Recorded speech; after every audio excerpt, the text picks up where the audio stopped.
까지만 앞으로 나와주세요. 네, 조금 앞으로 가서 가까이, 네, 가까이 더 가까이 할게요. 네.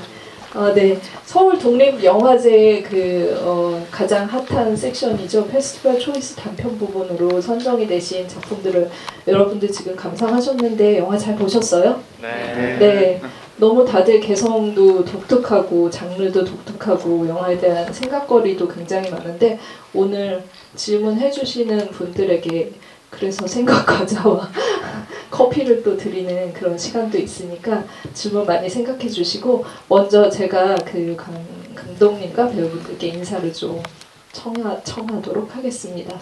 이쪽부터 갈까요? 네. 네, 안녕하세요. 그 소년유랑 촬영 감독으로 영화에 참여했던 박건입니다. 네, 박수 부탁드릴게요. 네. 인사하시면서 짧게 저희 소감, 네, 초청 소감도 말씀 부탁드릴게요, 다들. 감사합니다. 네. 네, 안녕하세요. 소년유랑 연출한 이루리이고 서울독립영화제 정말 많이 애정하는 영화제인데 항상 관객으로만 방문하다가 이렇게 제 작품으로 올 수 있게 돼서 너무 기쁘고 감사합니다. 네, 안녕하세요. 소년유랑에서 칼리 역의 오지우입니다. 우와.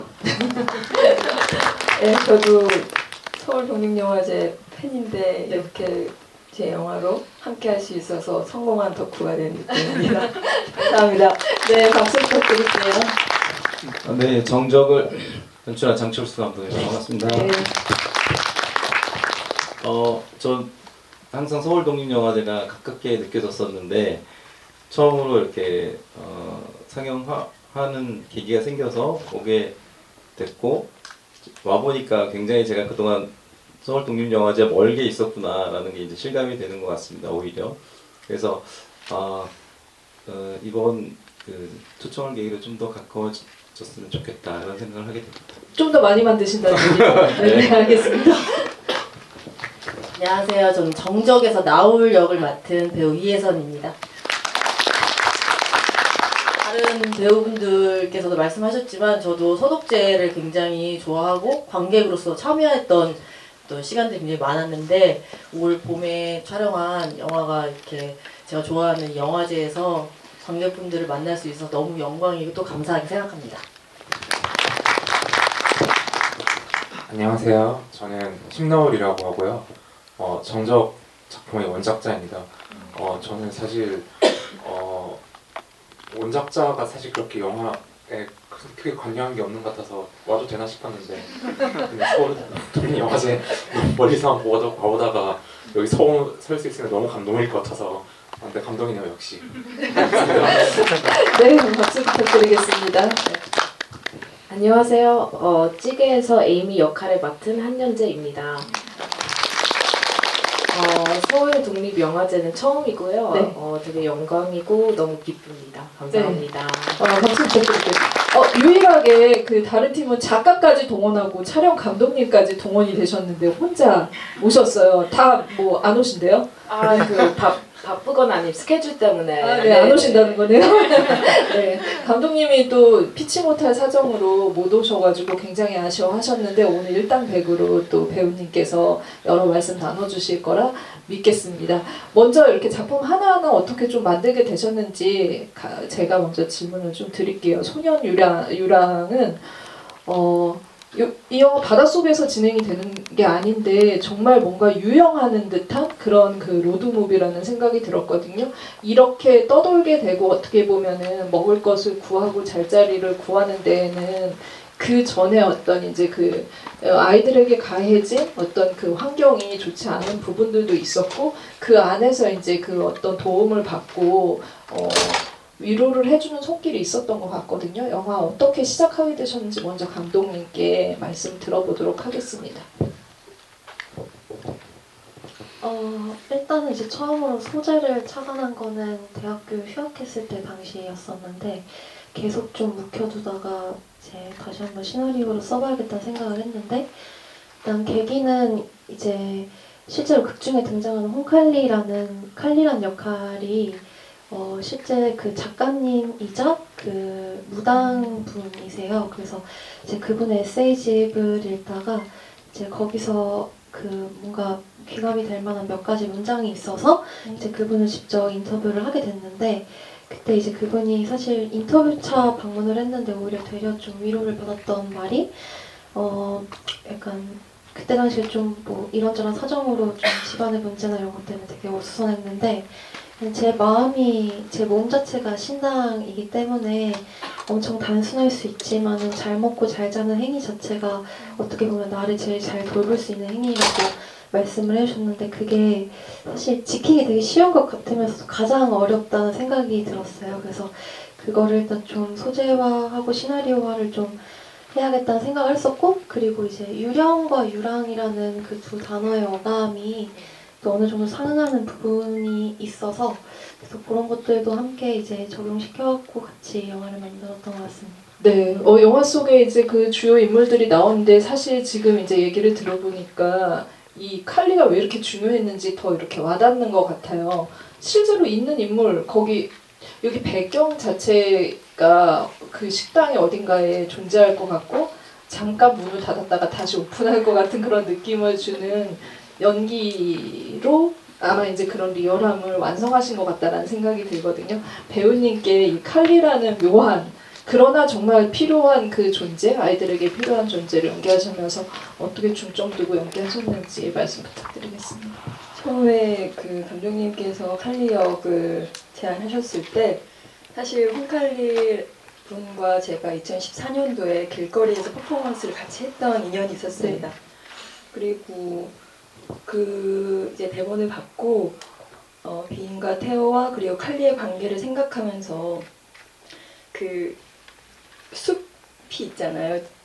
뜬금없이 숲 얘기인데, 숲에서 이미 성장한 큰 나무들이 어린 새싹이 자라나는 그 기간 동안 살짝 이렇게 몸을 이렇게 비켜준대요. 그래서 햇볕을 맞게 도와주고, 그리고 바람이 불거나 비가 오면 이렇게 가려주기도 하고, 칼리하고 비인과 테오의 관계가 한 그 정도의 관계? 약간 느슨한 연대? 그런 어떤 지점에서 출발했습니다. 네, 그러니까 말씀하시는 그 대사가 굉장히 와닿는데, 부서지는 것보다 어떻게 보면은 그냥 정말 그 바다로 가는 게 좋다라고 말을 한다던가, 실질적으로 어떻게 보면 마음의 위로를 주는 그런 대사들이 그냥 이제 그 대사가 아니라 좀 배우님의 어떤 그런 성정과 맞닿아서 나온 것 같다는 생각이 들었습니다. 촬영이 굉장히 중요했을 것 같아요. 그 여름이라는 굉장히 무더운 그 여름 안에 이제 그 분위기, 그 기운들을 잡아냈어야 됐을 것 같은데, 마침 또 촬영 감독님의 이야기를 들어볼 수 있는 기회가 있을 것 같습니다. 보통은 이러면은 되게 혹독한 겨울 이런 것들을 설정을 하기 마련인데, 이 영화는 오히려 더위를 가지고 그들의 어떤 상황을 연출을 하셨고, 그걸 또 구현을 하셨어요. 어떻게 설정하고 촬영하셨는지 말씀 부탁드릴게요. 우선은 그 아까 유행하는 느낌을 받으셨다 했었는데, 우선은 로리 감독님이랑 맨 처음에 콘티를 구성할 때도 마찬가지로 이게 로드무비로서 계속해서 카메라가 천천히 흘러가는 듯한 느낌의 콘티들을 계속 구현을 했었고, 이게 특별한 사건이 없다 보니까, 그리고 나레이션의 배경이 깔리는 어떤 영화이다 보니까 최대한 어떤 카메라 이미지 나열들이 절대 끊김없이 서서히 흘러가는 듯한 느낌을 나타냈으면 해서 콘티를 처음부터 상당히 구성을 했었는데, 편집 흐름은 사전 구성에 있어서는 우리 감독님이 후반에서 좀 다시 새로 잡으신 부분이 있지만, 컷 하나하나는 다 사전에 계획된 대로 촬영을 해서 이렇게 잘 보여졌다고 하니 너무 다행이고, 그리고 항상 보실 때마다 많은 분들이 얘기를 해주시는 게 그 여름의 분위기, 여름의 어떤 색감, 그리고 여름의 어떤 그런 어떤 그 계절만이 가져갈 수 있는 어떤 분위기가 있잖아요. 근데 그건 그냥 정말 그 촬영을 하는 그 시기에 날씨, 햇빛 모든 게 다 맞춰졌던 것 같아요. 그 씬마다. 그리고 그것이 결국엔 자연이 그냥 촬영을 도와준 게 아닐까 하는 네. 그런 생각을 가지고 있습니다. 네, 자연이 함께 했던 영화, 네, 소년 유랑 얘기를 좀 들어봤고요. 정적 팀의 얘기를 또 이제 그 영화에 대한 이야기를 들어보도록 하겠습니다. 진짜 실험적인 영화라는 생각이 들었어요. 여러분들도 보시면서 그런 생각하지 않으셨어요? 이거 영사 사고 났나? 감독님 좀 감행하신 것 같다라는 생각이 드는데 어떻게 또 영화 좀 연출하게 되셨는지 이런 또 이제 이 체험을 하게 해주신 건 거잖아요. 네, 그 부분 설계에 대해서 얘기를 좀 들어보도록 하겠습니다. 작년 이맘때 그 사랑의 달팽이라는 그 청각장애인 지원 기관이 있어요. 거기는 이제 그 소리가 잘 안 들리는 분들한테 인공 와우 수술을 해줘서 이제 소리를 듣게 해주는 그런 기관인데 거기서 이제 청각장애 관련된 영화를 하나 찍었으면 좋겠다, 찍어줬으면 좋겠다라는 제안을 받고 이제 한 번도 생각해보지 않았는데 단편 영화나 이런 장애 관련된 영화를 생각해보지 않았는데 그런 제안을 받고 제가 그 자리에서 그래도 한번 해보겠다. 그러니까 얘기는 했는데 몇 달 동안 정말 뭘 해야 될지 모르겠는 거예요. 그래서 뭐 시나리오를 쓸 것도 생각도 해보고 원작들도 많이 찾아봤는데 정말 청각장애 관련된 원작은 다 찾아봤었고 그 중에서 이제 정적이라는 소설, 단편 소설을 발견하게 됐어요. 그래서 그걸 가지고 이제 작가님께 부탁을 드려서 이렇게 하게 됐고, 그러니까 대부분의 다른 이야기나 제가 생각했던 것도 어떤 청각 장애자나 이제 어떤 뭐 수어라든가 뭐 이렇게 다양한 것들에 대해서 저희가 많이 생각해 보잖아요. 근데 청각 장애, 그러니까 소리가 들리지 않는 거에 대해서는 생각해 본 적이 없었던 것 같아요. 그래서 내가 그런 일이 생길 일은 없으니까 그런 생각을 한 번도 안 해봤었는데 이 소설에서는 이제 그런 것들을 생각해 보는 계기를 마련해 줬고 또 이제 그것이 어떤 소통에 대해서 장애를 겪고 있는 비장애인이지만 소통에 대해서 장애를 겪고 있는 어떤 인물이 이 정적 현상을 통해서 어떻게 이제 바뀌어갈지 또 궁금해서 이렇게 해보게 됐습니다. 네, 짧은 단편 안에 어떻게 보면은 그 장르적인 욕심, 이 충분히 엿보였다라는 생각이 들었거든요. 이 원작가의 좀 이렇게 연관성을 좀 작가님께 먼저 한번 말씀을 듣고 감독님 이야기 또 들어보도록 하겠습니다. 원작과는 거의 완전히 똑같은 내용인데요. 그중 좀 다른 게 있다면 주인공 이름은 없거든요. 원작은. 네.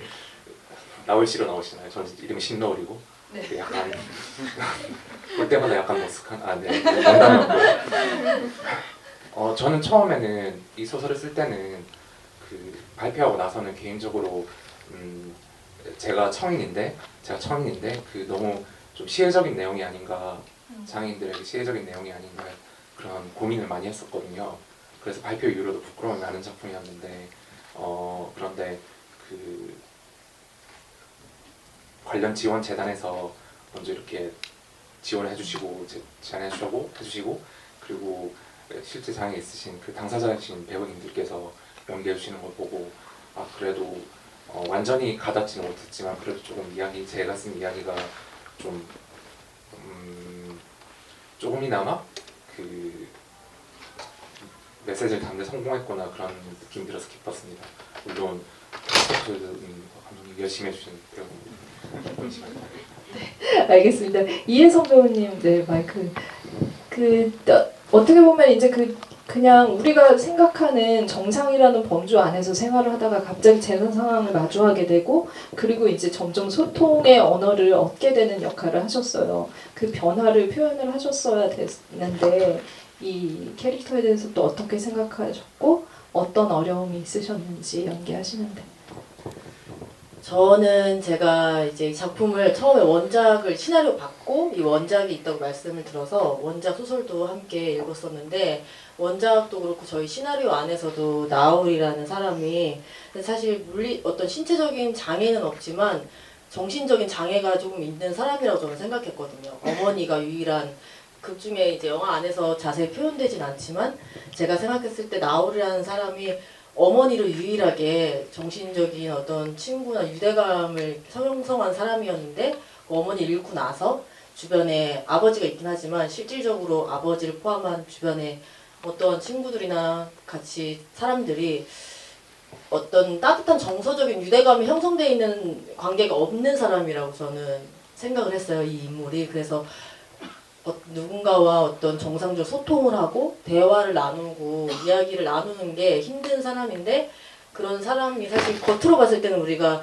장애가 없는 사람이라고 생각할 수 있지만 또 한편으로 저는 이제 그게 또 다른 장애가 있는 사람이라고 저는 받아들였던 것 같아요. 그래서 그런 것들을 어떻게 하면 표현할 수 있을까. 그리고 극 중에서 지수를 포함한 다른 청각장애를 가지고 있는 사람들은 신체적인 장애를 가지고 있지만 사실 비장애인들보다도 더 사람들과 유대감 형성을 잘하고 어떤 정서적인 관계를 굉장히 잘 소통을 하는 그런 사람인 반면에 나홀은 이제 그러지 못하니까 정적이란 현상을 겪고 나서 그 장애인들, 그 청각 장애인들을 만나서 비로소 어떤 사람들과의 유대감 형성하고 어떻게 소통하는지에 대해서 배운다. 그 과정을 그리는 전 영화라고 받아들여서 그런 부분을 어떻게 하면 내가 관객들을 설득을 시킬 수 있을까 그런 고민을 좀 많이 했고 그리고 사실 이게 극 중에서 제가 실제로 들리지 않는 건 아니니까 저희가 음소거 처리해서 소리가 나오진 않았지만 제가 실제로는 소리를 내서 대사를 다 했거든요. 근데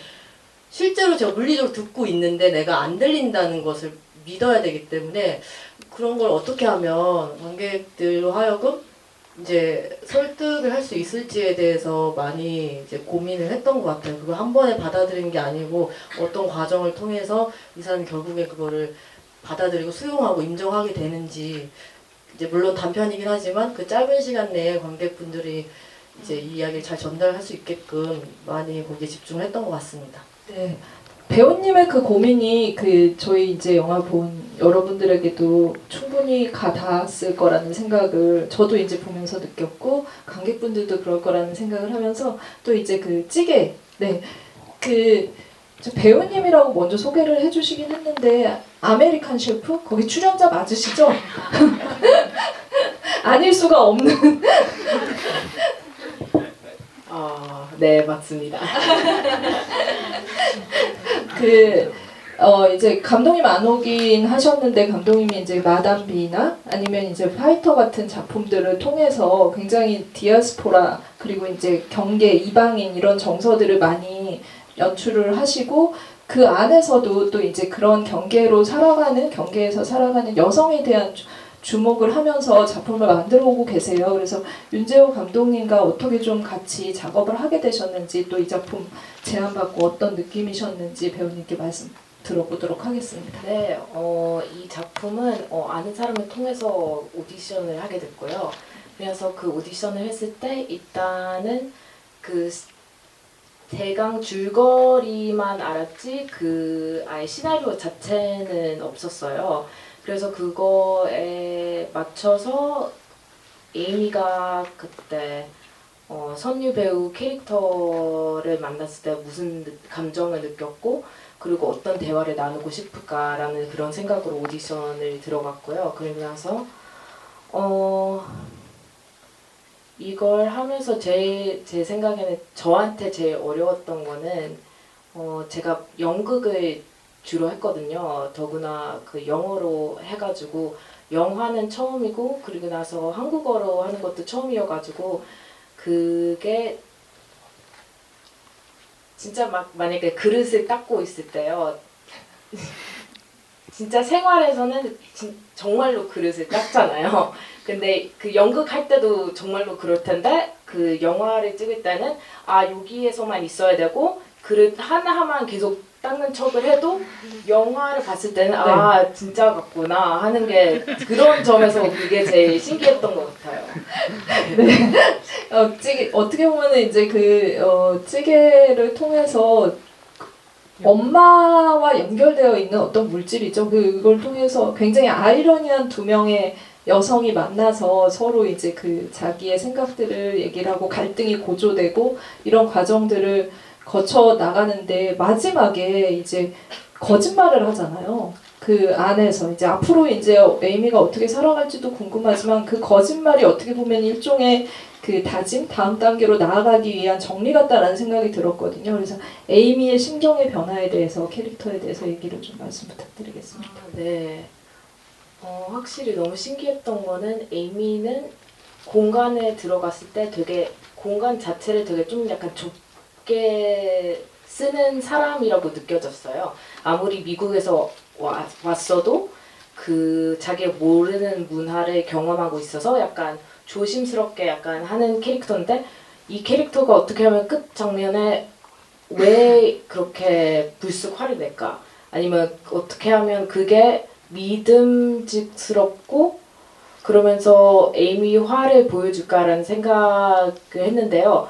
사실 그 장면이 없었어요. 그 시나리오에서. 근데 그 찍기 전에 말씀해주고 한번 해보라고 하셨거든요. 그래서 그때도 에이미의 분노 그리고 나서 약간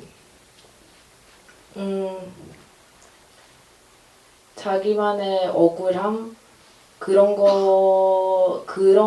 게 눌려 있었다가 이제 확 나오는 느낌으로 아 이렇게 약간 자기도 마음을 풀어야 되는데 계속 못 풀고 있었고 자기 엄마라는 사람은 이제 없는데 그나마 똑같은 엄마를 알았던 선율 배우의 캐릭터한테 이렇게 확 느껴지겠구나 아니면 이렇게 억울함을 표현하겠구나라는 생각이 많이 들었습니다. 네, 그 단조로운 공간 안에서 정말 큰 이야기를 하고 있다라는 생각이 들고 오늘 안 오시긴 하셨지만 양익준 감독이자 배우님 굉장히 동네 아재 역할 잘 하셔서 인상적이라는 생각이 들었습니다.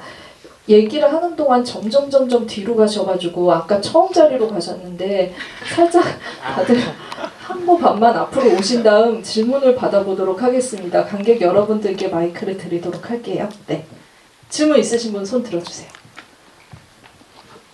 과자랑 커피를 드립니다. 네. 한 명도 없을 리가 없는데. 네.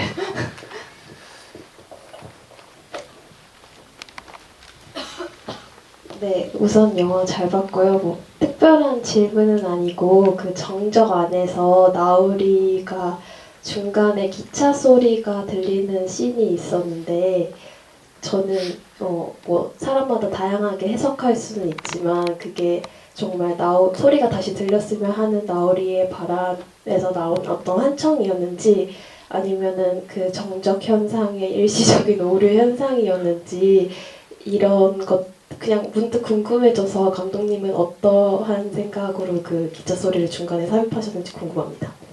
네, 사실 많은 그 스태프들의 반대가 있었던 장면이긴 한데 제가 어떻게든 이건 살려야 된다 생각한 게 그러니까 소리가 안 들리면 우리가 이제 그 환상통이라고 제가 또 들었는데 다리가 이렇게 잘려나간 사람이 막 발이 가려운 그런 고통을 느낀대요.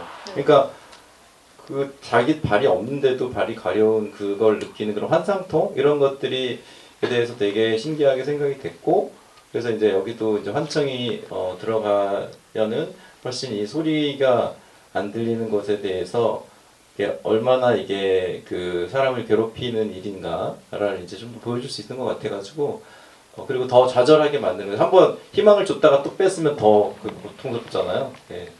그런 느낌, 주인공을 더 나락으로 빠뜨리기 위해서. 네, 모든 스태프들이 반대했는데 연출자가 밀어붙인 장면이라고 합니다. 좋은 정보를 얻었네요. 또 다른 질문 받아보도록 하겠습니다. 네, 맨 앞줄 관객분. 작년보다 과자가 커졌어요. 네, 3배 정도 커졌어요. 네. 저는 그 찌개에서 에이미가 이제 싸우고 가게를 나올 때 어떤 마음으로 나왔는지가 좀 궁금했어요.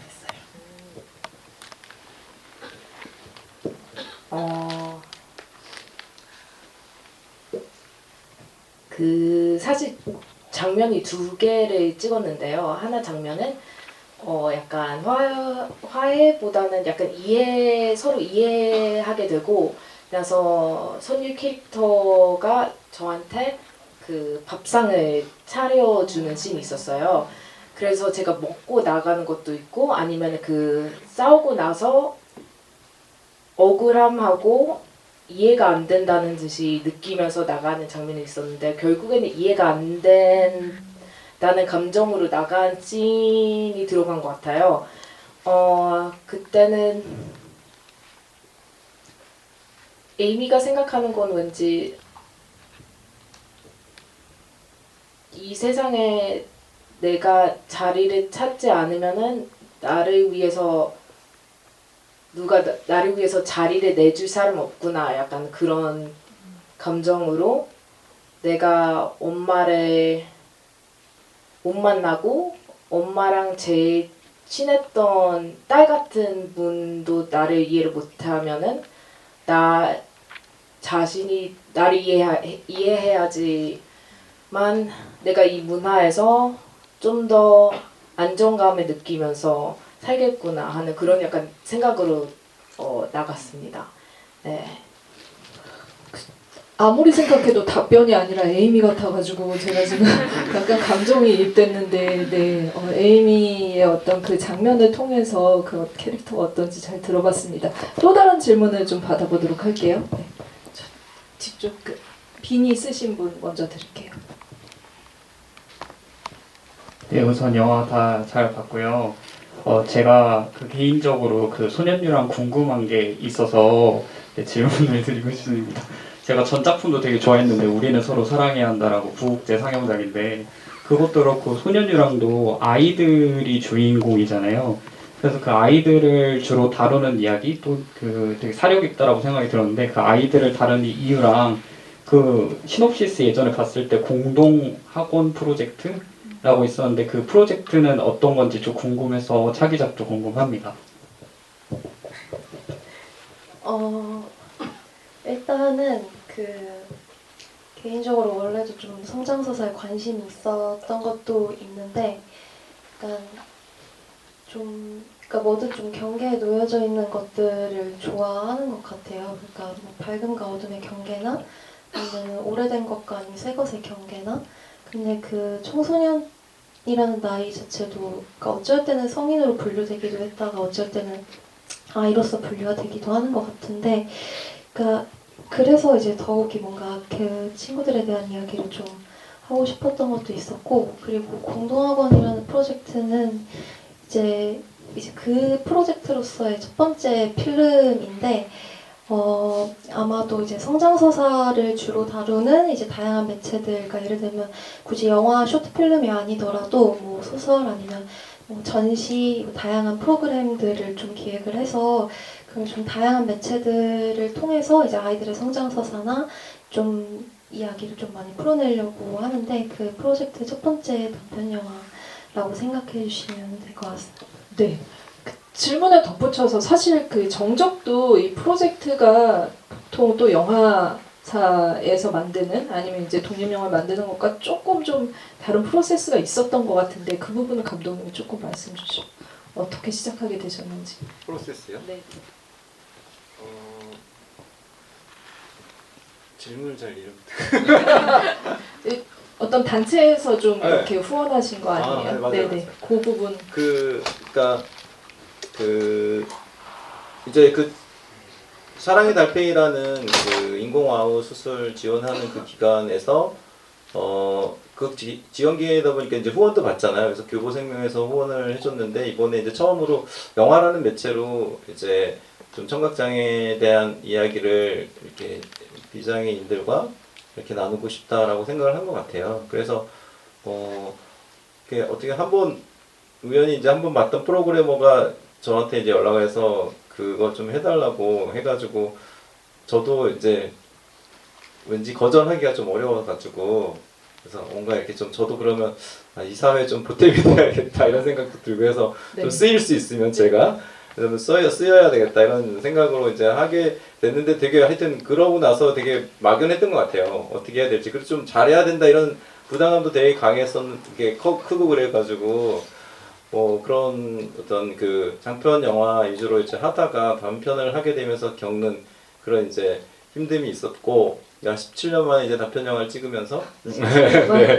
그리고 또 이제 찍게 되면은 제일 걱정이 이런 되게 학생이든 아니면 이제 독립 영화인이든 이런 되게 신선한 늘 이렇게 그리고 항상 그런 분들과 같이 이렇게 보면 경쟁을 해야 된다 그럴까요? 아니면 이제 그런 상황이 됐을 때 과연 내가 괜찮을까 내가 항상 이제 그 영화 감독님들이 그런 얘기 하거든요. 신인 감독이 제일 무섭다 이런 얘기 많이 하거든요. 그래서 그런 데서도 이렇게 그래도 이렇게 같이 어울릴 수 있는 작품이 나올 수 있을까 그런 부담이 일단 되게 컸었고, 네. 근데 이제 오늘 진짜 보면서 감독님들 영화를 너무 잘 찍으신 거예요. 그래가지고 그래서 저도 그냥 기분이 좋았습니다. 여기 같이 끼어 있다는 게. 네.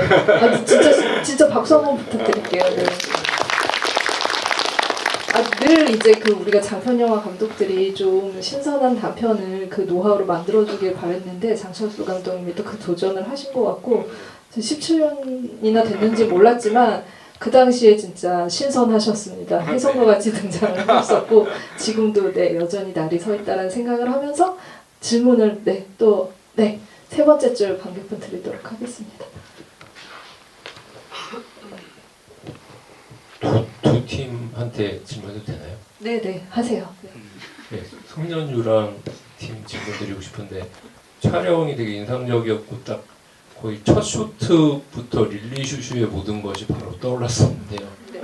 혹시 비주얼 컨셉 짜시는데 어떤 참고하신 작품이나 뭐 그런 네. 게 있는지 궁금하고요. 그다음에 정적 팀한테 여쭤보겠는데 그 당연히 영화 속에서 뭐 팬데믹 얘기가 나오기도 했고 저는 그 영화 속에서 그렇게 밝히진 않으셨지만 한편으로는 팬데믹 상황을 또 은유하는 측면도 있지 않나 하는 생각이 들었는데 감독님께서 혹시 그런 쪽으로도 생각을 갖고서 이 서사를 풀어 나가셨는지 그것도 궁금합니다. 네. 그럼 소년 유령 촬영 감독님께서 답변. 네.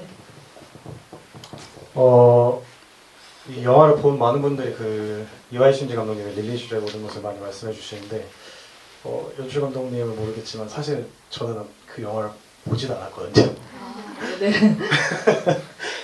근데 이제 많은 이미지 컨셉들이 오고 갔어요. 근데 그 와중에도 이제 릴리 슈즈의 모든 것에 스틸샷들이 몇 개가 있었지만 명확하게 이 뭔가 한국 안에서 본인이 만들어내고자 하는 이미지가 명확한 감독님이셨기 때문에 저도 그거에 안에서 최대한 그 촬영 느낌과 어떤 색감이나 그런 이미지 구도들을 만들기 위해서 같이 많은 얘기를 나눴고 그게 느껴졌다면 거의 반쯤 성공한 것 같습니다. 그 감독님 안에는 그러면은 이제 관객분이 짚어주신 이와이 슌지 작품의 그 릴리 슈슈의 모든 것의 어떤 그런 분위기, 정서가 좀 염두에 두신 부분들이 있으셨던 건가요? 사실 이제 이와이 슌지 감독님의 작품들을 개인적으로 되게 좋아하는 편이기는 한데 그래서 이제 아마 레퍼런스를 주고받는 과정에서도 이제 사진처럼 쓱 끼워놓은 것도 있었던 것 같아요. 근데 이제 제가 생각했을 때는 약간 그 따로 뭐 빛을 분산시키는 필터나 이런 것들을 따로 사용하지 않고 그냥 있는 그대로의 풍경을 좀 담으려고 했던 쪽이 강해서 그래서 이번에 단편 영화 찍을 때는 최대한 영화 레퍼런스를 많이 찾기보다는 뭐 일본의 광고나 아니면 약간 정서가 조금 유사한 결을 가지고 있는 다른 영상 매체의 자료들을 좀 많이 보고 그 안에서 좀 레퍼런스를 좀 고르고 그리고 같이 이제 영화랑 그런 것들 다 섞어서 이제 촬영 감독님이랑 얘기했어요. 네. 알겠습니다. 그러면 정적 감독님 얘기 들어보도록 하겠습니다. 이제 이 영화가 이제 팬데믹 끝나고 나서 끝난 해에 찍은 작품이어가지고 끝난 다음인가? 올해 팬데믹이 언제 끝났죠? 작년에 끝났나요? 네. 어쨌든 그 팬데믹으로 인해서 이제 굉장히 많은 경험들, 새로운 경험들을 하고 변화들도 있었는데 이 작품에서 이렇게 정적 현상이라는 것도 팬데믹이 있었기 때문에 더 이렇게 사람들이 쉽게 빠져들 수 있지 않았나? 좀 더 픽진성이 있다고 이렇게 생각이 들었고 그리고 이제 그 팬데믹 때 사람들이 서로 이제 굉장히 오히려 거리두기를 많이 했잖아요. 그러면서 이제 소통은 이제 온라인으로 한다던가 이러면서 이제 사람 사이들이 굉장히 좀 각박해지고 좀 그런 면들도 이 주인공이라는 인물이 좀 더 고립되게 만드는 그런 요소로 작용했고 그것이 이제 팬데믹이 또 어떤 사람들한테는 힘든 시기였지만 또 그 중에서도 또 이득을 보는 사람들도 있었는데 여기서도 이 정적 현상에 대해서도 뭐 남이 어떻게 되건 말건 또 어떤 부류는 뭐 아쉽다 끝나서 뭐 이렇게 생각하는 분들도 있고 그래서 이 어떤 팬데믹이라는 상황이 있었기 때문에 좀 더 여기 살을 좀 더 찍을 수 있었던 것 같습니다. 질문 마지막으로 하나만 맨 뒷줄 먼저 드셔서 드리겠습니다. 모든 작품 다 재밌게 잘 봤는데요. 정적 감독님께 질문 드리고 싶은 게 정적 지역이 마포구랑 서대문구로 지정이 되잖아요. 혹시 그렇게 하신 데 의의가 있으신지. 아, 네. 이거는 저보다는 이제 원작자님이 답을 해줘야 될 것 같은데 그 원작에서 그렇게 나와 있었고 저 개인적으로 마포구와 서대문구에 제가 계속 살고 있었거든요. 저도. 그래서 서울에 산다고 하더라도 사람들이 자기 반경이 딱 이렇게 있잖아요, 보통. 그런데 이제 뭐 서대문구, 마포구, 은평구 요 지역이 좀 저한테는 서울 같고 이제 그래서 거기서 계속 서울로 이사 온 뒤로는 거기서 살게 돼서 되게 이거 살리고 싶다. 보통 이제 한 구만 이렇게 정적구역이 생기던가 이래야 되는데 두 구가 생긴 게 되게 신기하면서도 아 이것도 그래도 살리면 재밌겠다 이런 생각이 들었는데 작가님도 서대문구 아, 그게- 마포구 사시나요? 저는 신촌에 살았거든요. 신촌 서대문과 마포구 사이입니다. 그리고 또 그래서 또 당시 제가 이 글을 쓴 때가 2018년인데 그때 제가 대학 졸업을 막 할 때였거든요. 그래서 그 아무래도 좀 처음 쓴 소설이라서 소설 처음 쓰면 원래 자전적인 이야기 쓰게 되거든요.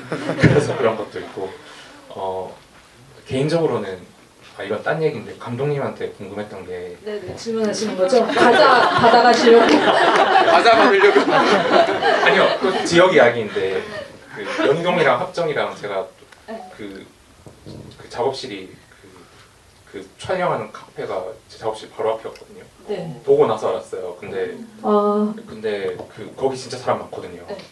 그 월화수목금토일 공휴일 빼지 않고 항상 바글바글한데 거기서 어떻게 그 사람 많은 순간을 찍으셨는지 그 신기했습니다. 네. 감독님 답변해 주세요.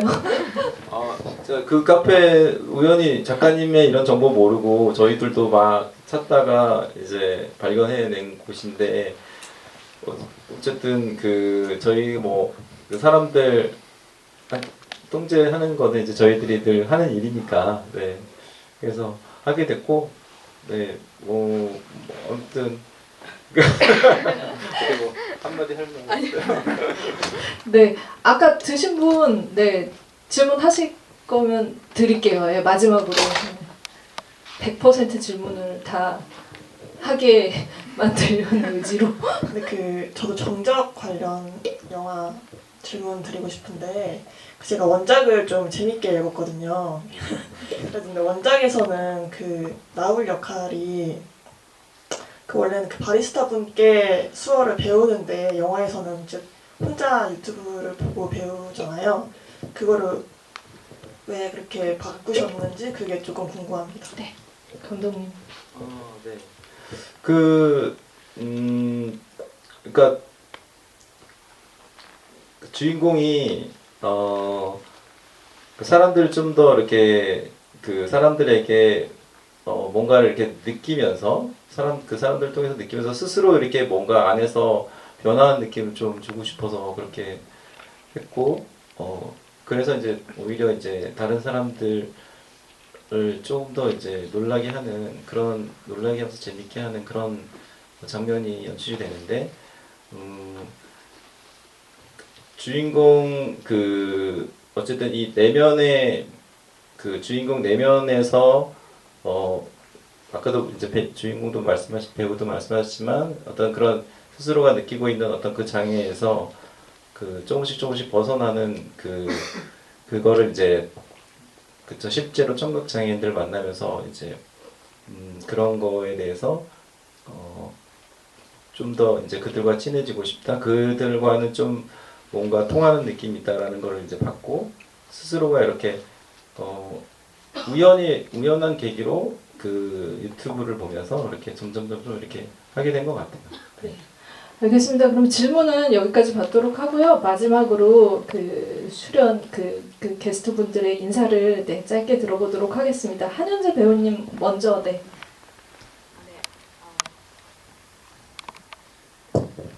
좋은 관람이었길 바라고요. 그리고 나서 찌개를 보러 오고 다른 영화들도 보러 오셔서 너무 감사합니다. 네, 박수 부탁드립니다.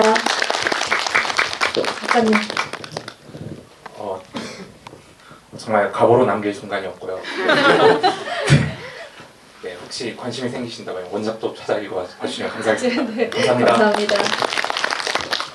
너무 뜻깊고 또 너무 좋은 시간이었고 또 감사합니다.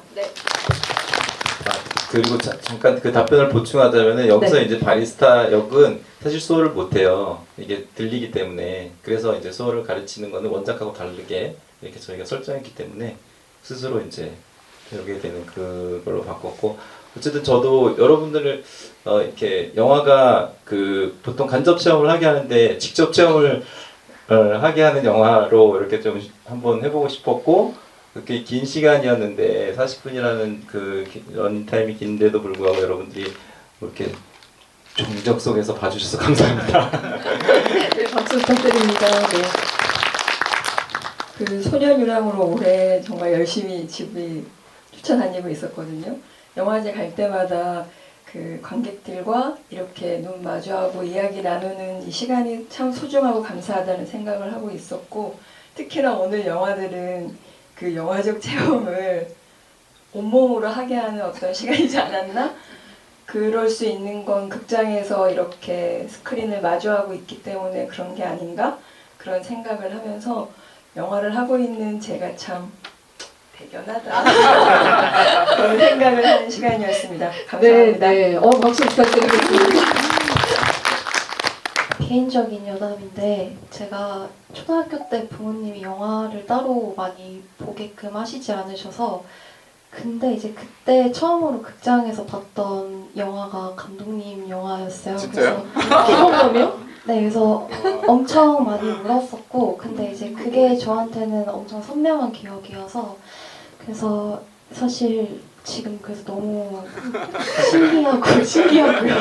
그리고 일단 이제 저도 배우님이랑 좀 비슷한 건데, 약간 극장에서 뭔가 하나의 스크린을 같이 바라보면서 뭔가 얘기를 한다는 게, 마음속으로 이야기를 한다는 게, 그게 참 오늘도 다시 한번 너무 경이로운 체험이라는 생각이 들었고, 앞으로도 이제 극장 생태계가 계속 잘 유지될 수 있도록 많은 분들께서 독립영화예술관 지역별로 많은데 한번 좀 유심 있게 살펴봐 주시면 너무 감사드릴 것 같습니다. 감사합니다. 네, 박수 부탁드리겠습니다.